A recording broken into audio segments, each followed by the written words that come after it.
अध्याय 1 122 लूट उठाना 1। इस बीच ये श्वान भी विला लौट आया था। इस समय उसकी बहनों ने अपने सामान्य भाव वापस पा लिए थे। वास्तव में उनके चेहरों पर चिंता अब नहीं थी, इसके बजाय दृढ़ संकल्प का एक संकेत था। छोटे भाई, क्या तुम वापस आ गए? क्या तुमने खाना खा लिया? उसकी बड़ी बहन ये वान सोफे पर बैठी और ये श्वान को इशारा किया। ये श्वान चलकर उसके पास गया और ये वान को देखा। बड़ी बहन, मैं खाना खाकर वापस आया। देखो तो इसे। तुम सारा दिन खेलने बाहर जाते हो और जब मैं घर आती हूँ तो तुम दिखाई नहीं देते। क्या बात है? ये यिंग ने ये श्वान का छोटा सा चेहरा नोचा। उसके पतले हाथों पर हल्की औषधीय सुगंध थी। वो बहुत अच्छी महक रही थी। बाद में हमारे साथ नहाना। मैंने आज रात औषधीय स्नान तैयार किया है, उसकी दूसरी बहन ने अनिश्चित स्वर में कहा। हम सब तुम्हारा इंतजार कर रहे हैं। इस बीच ये श्वान ने भी अपनी दूसरी बहन को देखा। औषधीय स्नान? क्या वे सभी एक साथ नहाने वाले थे? ऐसी अच्छी बात के लिए उसने उसे पहले वापस क्यों नहीं बुलाया? वैसे छोटे भाई, 20 से ज्यादा दिनों में अंतर्राष्ट्रीय महिला दिवस है ना? कैसा चल रहा है? हमारा उपहार कहाँ है? ये चांद ने भी बगल से ये श्वान को शरारती मुस्कान के साथ देखा। अगर ये श्वान ने कहा कि उसने आज उनके उपहार तैयार नहीं किए हैं, तो ये अपरिहार्य था कि वो आज रात औषधीय स्नान के दौरान अपने छोटे भाई को थप्पड़ मारेगी। चिंता मत करो, चिंता मत करो, मैं तैयारी कर रहा हूँ, ये श्वान ने कहा। फिर उसने आज की स्थिति के बारे में सोचा। संयोग से उसके पास मुहर की कमी थी। उसकी बहनें रोजाना मुहर का इस्तेमाल करती थीं, तो क्यों न उन्हें एक एक मुहर दी जाए। हालांकि उसे किस सामग्री का उपयोग करना चाहिए? फिर ये श्वान ने एक जगह के बारे में सोचा, जिलनिंग पीच गार्डन। ये जगह जिलनिंग का सबसे बड़ा प्राचीन वस्तु व्यापार बाजार था। बेशक ये कच्चे पत्थर का जुआ बाजार भी था। वो वहां जाकर देख सकता था। ये श्वान के बोलने के बाद उसकी बहनों ने उसे देखा। उन्हें उम्मीद नहीं थी कि ये छोटा लड़का इतना विचारशील होगा।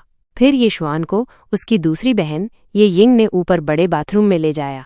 अपने कपड़े उतारने के बाद ये श्वान ने अपने सामने का दृश्य देखा। एक पल में ये श्वान को ऐसा लगा जैसे वो आसमान में हो, वरना उसके सामने इतनी परियां क्यों होंगी? ये श्वान ने आगे देखा। उसकी चौथी बहन की छाती अभी भी उसकी अन्य बहनों की तुलना में थोड़ी कम शानदार थी। हालांकि ये एक आड़ू की तरह थी, इसलिए यह अतिरिक्त अंक के लायक थी। उसकी बड़ी बहन ने हाल ही में कुछ वजन कम किया था। वह इसे जारी नहीं रख सकती थी, वरना उसकी छाती चली जाएगी। क्या उसकी दूसरी बहन ने चुपके से कोई दवा बनाई और खाई थी? वो इतनी गोरी क्यों दिख रही थी? ये थोड़ी चकाचौंध भरी थी। उसने अपनी तीसरी बहन के बारे में कुछ नहीं कहा। उसके फिगर के साथ कहने के लिए कुछ नहीं था। फिर ये श्वान अपनी तीसरी बहन ये शिन की ओर दौड़ा। ये एक्सिन पूल के किनारे खड़ी होकर नीचे जाने की तैयारी कर रही थी। जब वो मुड़ी तो उसने ये श्वान को दौड़ते हुए देखा। फिर वो कूद गया और उसकी छाती से टकरा गया। एक पल के लिए दोनों पूल में गिर गए। कुछ देर भीगने के बाद, छोटे भाई, आओ और मेरी मालिश करो। मैं भी, मेरी मालिश करने में मदद करो। छोटे भाई, तुम्हें मेरी मालिश किए हुए बहुत समय हो गया है, मुझे भी चाहिए। एक के बाद एक आवाजें आईं। एक श्वान असहाय था। उसे अपनी बहनों की एक एक करके सेवा करनी पड़ी। नहाने के बाद ये श्वान को स्वाभाविक रूप से उसकी बड़ी बहन ले गई और उसने तकिए का काम किया। कुछ देर बाद ये श्वान के सामने एक हल्की स्क्रीन आ गई। मेजबान को साइन इन करने का अवसर प्राप्त करने के लिए बधाई। क्या आप साइन इन करना चाहते हैं? उसने साइन इन किया।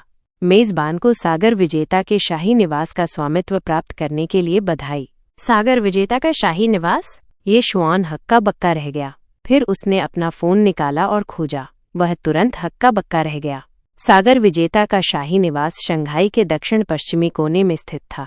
यह हरे भरे विलों के पेड़ों से घिरी एक शांत और लंबी सड़क पर स्थित था।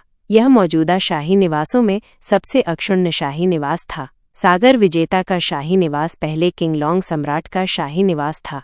किंग राजवंश के दौरान शाही निवास के रूप में सागर विजेता के शाही निवास में 2 भाग शामिल थे, हवेली और उद्यान।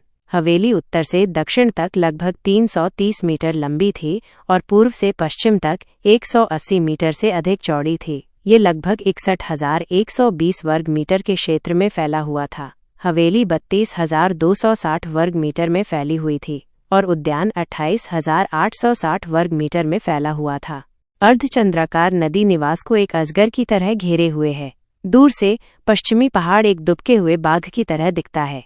ये इतिहास की किताबों में सागर विजेता के शाही निवास का वर्णन था। कितनी अच्छी जगह! शंघाई में इतनी महंगी जमीन पर इतनी ज्यादा जगह घेरना ही इसे बेहद मूल्यवान बना देता है। ये शुआन के पढ़ने के बाद उसकी बड़ी बहन ने उसका सेल फोन जब्त कर लिया। फिर उसे गले लगाया गया और वो सो गया। अगले दिन ये शुआन केवल अपनी बहनों के काम पर जाने के बाद जागा। कल की योजना के बारे में सोचते हुए ये शुआन ने लियू यानरान को फोन किया। कुछ देर बाद लियू यानरान गाड़ी चलाकर आ गई। युवा स्वामी, क्या आप जिनलिंग पीच गार्डन जा रहे हैं? लियू यानरान ने नेविगेशन पर पता दर्ज किया और मार्ग की पुष्टि की। ये शुआन ने सिर हिलाया और कार की खिड़की के बाहर के यातायात को देखने लगा। लियू यानरान ने कर्तव्यनिष्ठा से एक अच्छी सचिव की भूमिका निभाई और सड़क पर स्थिर गति से गाड़ी चलाई। कुछ देर गाड़ी चलाने के बाद वे अपने गंतव्य पर पहुंच गए। हे भगवान, यहाँ वास्तव में इतने सारे लोग हैं।